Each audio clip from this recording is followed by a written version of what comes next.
Bonjour Chabanadji. Bonjour Claude Tran. Tu es conseiller principal d'éducation et aujourd'hui tu es chargé de mission auprès de la DAN, donc de la rectrice de l'Académie de Clermont-Ferrand. Quelle est cette mission? Alors effectivement, je suis chargé de mission donc à la DAN de l'Académie de Clermont-Ferrand. Et je m'occupe des usages du numérique pour la vie scolaire et la citoyenneté. Bon, les usages numériques pour la vie scolaire et la citoyenneté, c'est un peu original pour les CPE parce que jusqu'à maintenant, le numérique utilisé à la vie scolaire, c'est généralement la gestion des absences. C'est assez limité quand même, non? Alors oui, c'est la gestion des absences, ça fait partie de mes missions aussi, mais c'est pas que ça. On est actuellement dans une société qui a évolué grâce au numérique, avec le numérique pour être plus précis. Tous ces impacts, ces changements de comportement, ces changements d'interaction sociale ont fait que le métier de CPE qui est construit autour de l'épanouissement personnel de l'élève, de la construction d'une citoyenneté, a évolué aussi. Donc il est absolument essentiel, hors l'aspect entre guillemets administratif de la gestion des absences, retards, punitions, sanctions, que tous les CPE, toutes les vies scolaires entrent dans cette phase de révolution entre guillemets numérique. En quoi consiste alors cette mission? Il y a plusieurs aspects dans ma mission. Donc il y a effectivement cet aspect outils, donc accompagnement des outils d'un service de vie scolaire. Il y a un aspect développement de la citoyenneté numérique et de la culture numérique et de l'accompagnement justement de toute personne qui aurait un lien direct ou indirect avec la vie scolaire. Alors, des personnes qui ont un lien direct ou indirect avec la vie scolaire, d'abord, il y a les enseignants. Donc, est-ce que la formation de ces enseignants fait partie également de cette mission? Alors, oui. Je forme des enseignants dans ce cadre-là, notamment sur les questions de citoyenneté numérique, d'éducation aux médias et à l'information, pour être plus général.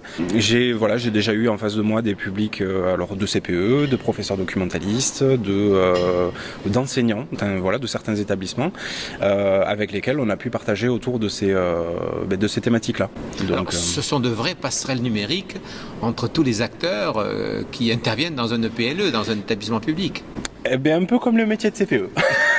C'est ce que j'allais dire. Voilà, du coup, effectivement, j'essaie autant que faire se peut de permettre un peu de sortir un peu de sa zone de confort et d'aller partager avec des gens qui ont peut-être pas du tout le même point de vue.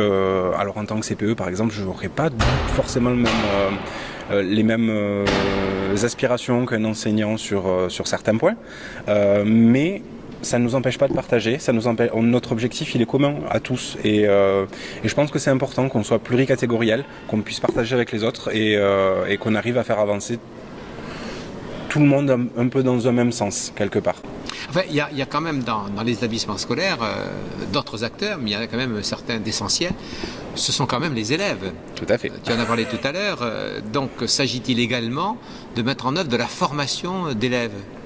Alors effectivement, l'Académie de Clermont-Ferrand et en l'occurrence dans mes missions aussi, s'oriente vers la formation et l'accompagnement des jeunes au développement d'une vraie citoyenneté numérique et au développement et à la prise en compte de cette culture numérique-là. Je suis intervenu dans des établissements scolaires auprès de jeunes qui avaient, on était dans le cadre de formation d'initiatives locales où on a pu partager sur ces questions-là. J'interviens aussi auprès du conseil académique pour la vie lycéenne. En tant que formateur dans un groupe de formateurs constitué et piloté par la déléguée académique à la vie lycéenne où justement j'apporte un petit peu ma touche numérique, on va dire.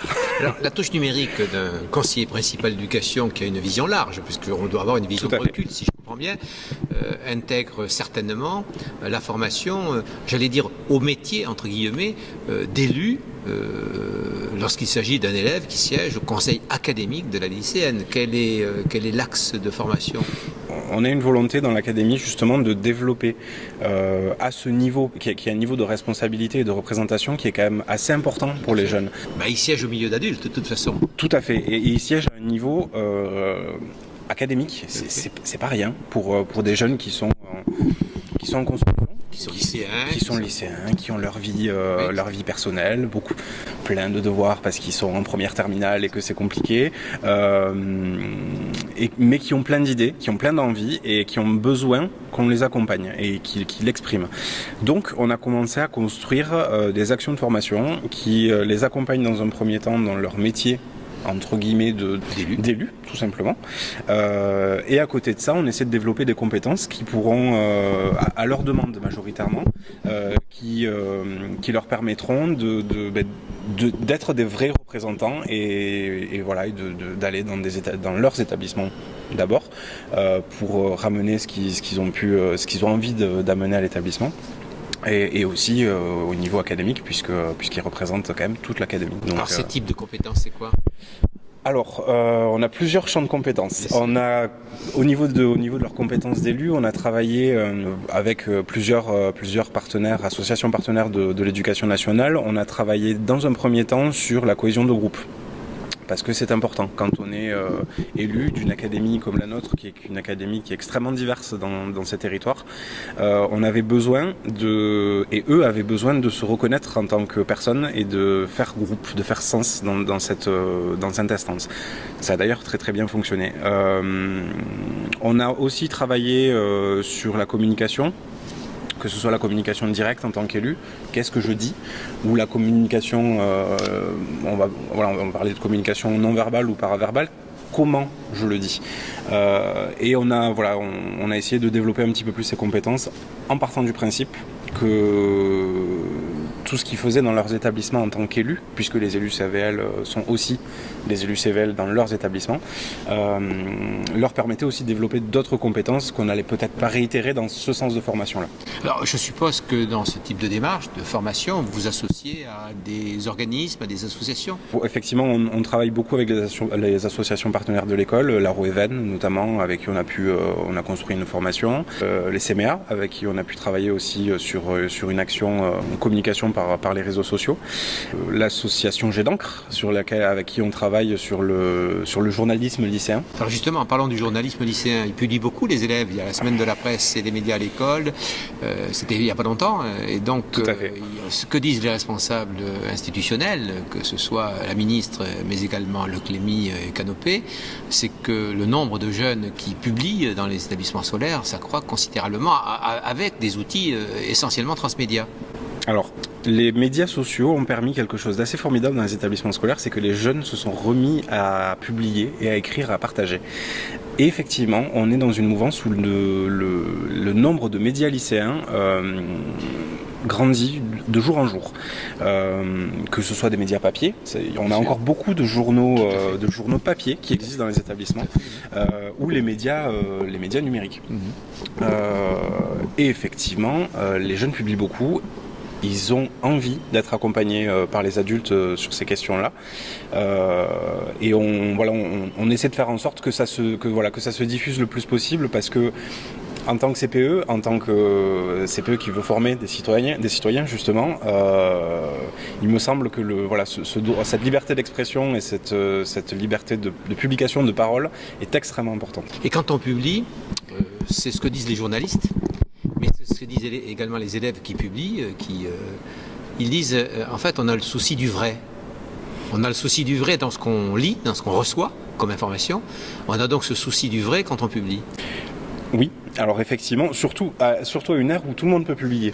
Et où en fait on est à une époque de post-vérité où la vérité n'est même plus la vérité. On est à une époque où effectivement on se rend compte que c'est plus trop la vérité qui intéresse, c'est ce qui fait le plus de bruit.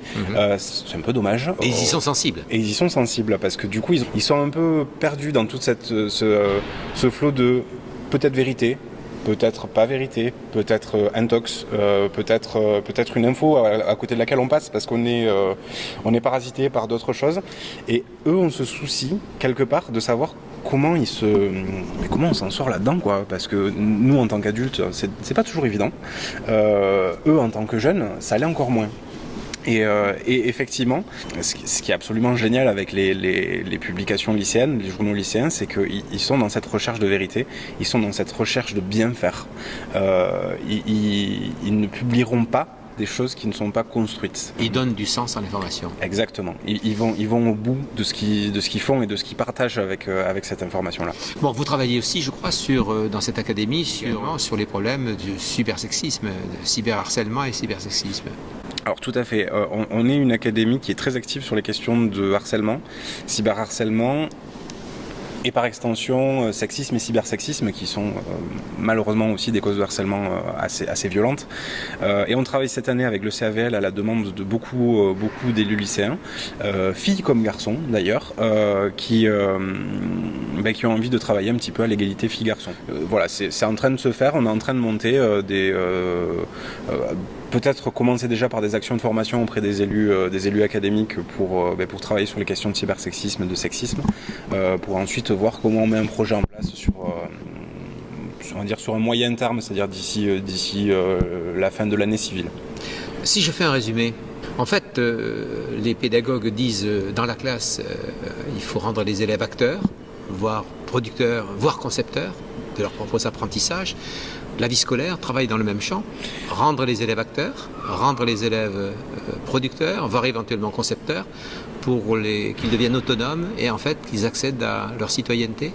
Alors je ne pourrais pas mieux le résumer, je crois. Effectivement, en tout cas moi j'ai toujours conçu mon métier comme ça. Je suis CPE certes, mais je ne suis pas là pour traiter les absences et les élèves exclus de cours. Je le fais parce que ça fait aussi partie de mon métier, mais je ne fais pas que ça, sinon je m'ennuierais très très vite. J'ai toujours considéré que mon métier de CPE s'orientait surtout vers de la pédagogie. Alors effectivement on n'est pas en classe, mais on a des champs d'action qui sont absolument formidables, qui sont extrêmement diverses. Et on a ce souci et cette volonté de mettre les jeunes dans une posture d'action et dans une posture d'initiative personnelle. On travaille sur des champs, effectivement des champs où les élèves s'investissent dans ce qu'ils ont envie d'investir, sont en capacité de créer des choses, sont en capacité de porter des projets et en général ils arrivent même plutôt bien et font des choses vraiment sympas. Donc oui, c'est un peu ça. Voilà. Moi j'aime bien que les élèves soient acteurs de ce qu'ils portent. C'est le champ de l'éducation. C'est le champ de l'éducation et il est absolument formidable. Merci beaucoup, Chaban. Merci beaucoup, Plotrin.